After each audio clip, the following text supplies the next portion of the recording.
High বন্ধুরা, কেমন আছো তোমরা? দেবার্চনা কিচেনে তোমাদের সবাইকে ওয়েলকাম। দেখো, তোমাদের জন্য আজকে যে রেসিপিটা এনেছি এটা হলো পাবদা মাছের ঝোল। তার জন্য একটা বাটনা করে নিচ্ছি। দিয়ে দিলাম পোস্ত, একটু সর্ষে, শুকনো লঙ্কা দুটো, কাঁচা লঙ্কা দুটো দিয়ে মিক্সিতে পেস্ট করে নিয়েছি। এবার যথারীতি কিচেনে চলে তো এসেইছি। কড়াইতে তেল দিয়ে দিলাম।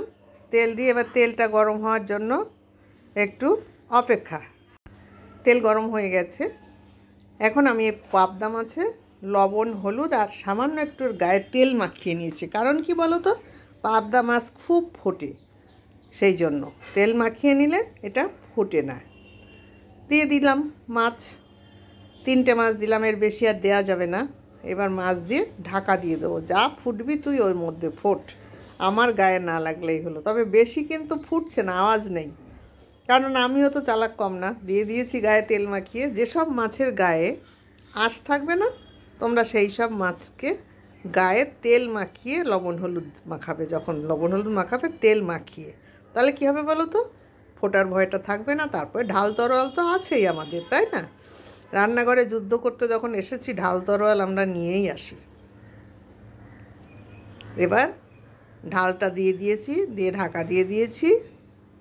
তারপরে খুন্তির খোঁচা অর্থাৎ তলোয়ার বের করব, করে একটু নাড়িয়ে দেব, উল্টিয়ে দেবো মাছটা। এখন আমি অপেক্ষায় দাঁড়িয়ে আছি কখন মাছটা উল্টাবো। হ্যাঁ বন্ধুরা, তোমরা কিন্তু সঙ্গে থেকো।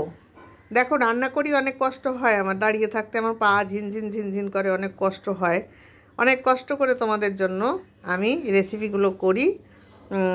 আর একটা আশা নিয়ে তো সবাই করে, তা সেই জন্য তোমরা আমাকে এগিয়ে নিয়ে যেও, ঠিক আছে? তোমরা আমার সব, তোমরা আমার বন্ধু, তোমরা আমার স্বজন, তোমরা আমার আপনজন। হ্যাঁ, জগতে আপন পর বলে কিচ্ছু নাই, ওগুলো আমাদের মনের ব্যাপার। এই দেখো, উল্টিয়ে দিয়েছি, দিয়ে আবার ঢেকে দেবো, কারণ বলা যায় না আবার যদি ফটাস করে ওঠে তাহলে মরেছি। হ্যাঁ, ওই জন্য আবার ঢেকে দিলাম। ঢেকে দিয়ে আবার অপেক্ষা, যতক্ষণ না ওই পিঠটা হচ্ছে। তবে পাবদা মাছ খুব বেশি ভাজতে হয় না, ইলিশ মাছের মতো করে ভাজলেই হয়ে যায় পাবদা মাছ। ইলিশ মাছের থেকে সামান্য একটু ভাজতে হয়, কারণ পাবদা মাছ সর্ষে পোস্ত দিয়ে করতে গেলে খুব বেশি ভাজা লাগে না। এখন আমি আবার ঢাকনাটাকে উল্টিয়ে দেওয়ার সময় এসে গেছে, উল্টিয়ে দিচ্ছি। উঠিয়ে দিলাম, দিয়ে এবার মাছটা দেখে নেব ঠিকঠাক ভাজা হয়েছে কি না। তার জন্য এবার তলোয়ার, এই যে খুন্তির খোঁচা দিচ্ছি, হয়ে গেছে। উঠিয়ে দিলাম মাছ। দেখি, মনে হচ্ছে আর সামান্য একটুখানি সময় রাখতে হবে, সেটা মনে হলো তুলতে গিয়ে, সেই জন্য আবার একটু স্লো হয়ে গেলাম। তোমরা কিন্তু থেকো আমার সঙ্গে বন্ধুরা। তোমরা কে কী রান্না করছো, কে কোথা থেকে দেখছো, কমেন্টস লিখবে, লিখে আমাকে জানাবে, ঠিক আছে? তোমরা সাবস্ক্রাইব করবে, লাইক শেয়ার কমেন্টস করবে। আমিও তোমাদের জন্য আছি, আমিও সাবস্ক্রাইব করব, লাইক শেয়ার কমেন্টস করব, করে আমরা সবাই সবাইকে হেল্প করে আমরা ওঠার চেষ্টা করব। 10-এর লাঠি 1-এর বোঝা থাকলে আমাদের কেউ ঠেকাতে পারবে না। তুলে দিলাম এই মাছ কটা। এবার বাকি যে মাছটা আছে সেইটা এবার দিয়ে দেবো এর মধ্যে। আর দুটো, ব্যাস 5টা মাছ আমার। 5টা মাছের ঝোল তাই বলে কে খায়?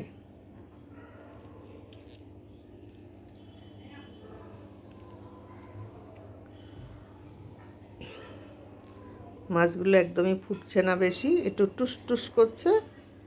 ওই ঢাকা দেওয়া আছে বলে ভয়ের কিচ্ছু নেই।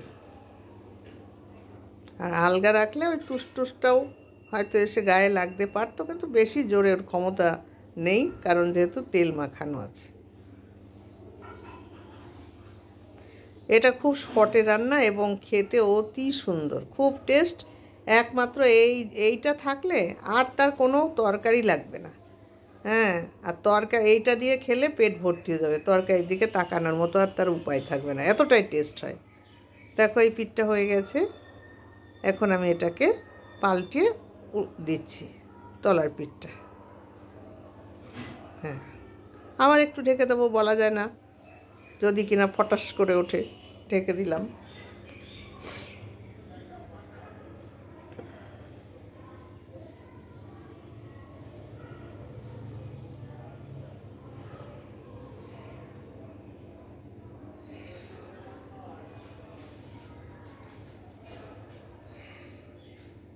এবার আমি ঢাকনাটা নামিয়ে দেবো। এতক্ষণে হয়ে এসছে, দেখো হয়েই গেছে ভাজাটা, আর খুব বেশি সময় নেই। তুলে দেব, একটু নাড়াচাড়া করব, করে তুলে দেব। হয়ে গেছে। এখন আমি এর মধ্যেই আর সামান্য একটু তেল দিয়ে দেবো। তেলটা একদম কমে গেছে, ব্যাস আর লাগবে না। এবার এর মধ্যে দিয়ে দেব ফোড়ন। এতে দিতে হবে পাঁচফোড়ন। পাঁচফোড়ন দিলে সেন্টটা সুন্দর আসবে, অথবা কালো জিরেও দিতে পারো তোমরা। আমার কালো জিরে ছিল না বিধায় আমি পাঁচফোড়ন দিয়ে দিলাম। কালো জিরেতেও ভালো হবে। আর দিয়ে দেবো তেলের পরে দুটো কাঁচা লঙ্কা, সেন্ট হওয়ার জন্যে। কাঁচা লঙ্কাটা তেলের পরেই দিতে হবে। এখানে শুকনো লঙ্কা না, এখানে হলো কাঁচা লঙ্কা।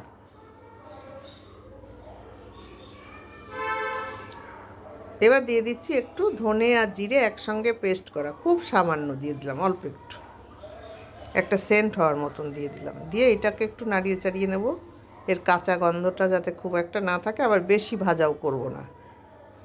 এখন দিয়ে দিচ্ছি আমি সেই পেস্ট করে রাখা সর্ষে, পোস্ত আর লঙ্কা, সেটা দিয়ে দিলাম। দিয়ে সামান্য একটু নাড়িয়ে নেব, বেশি না, অল্প নাড়াবো। নাড়িয়ে মাছ দিয়ে জল ঢেলে দেবো।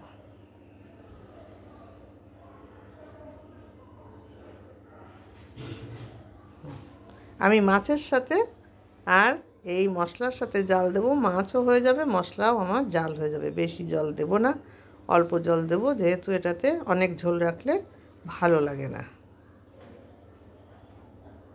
ব্যাস, আর লাগবে না। দিয়ে দিলাম, আর সামান্য একটু জল লাগবে, ফুটবে তো, নাহলে তো আবার টেস্ট হবে না, তাই না?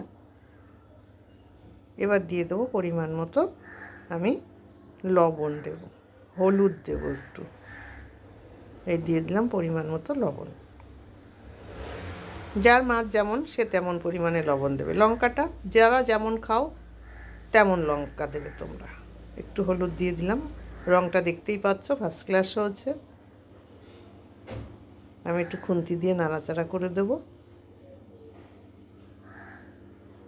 যাতে ভালো করে হলুদগুলো সবটার সঙ্গে মিলিয়ে যায়।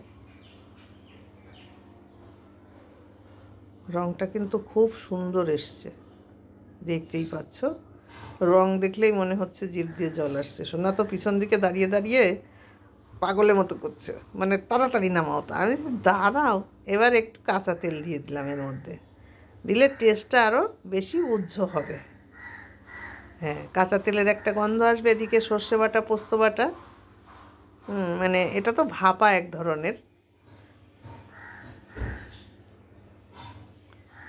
দেখো প্রায় হয়ে এসছে।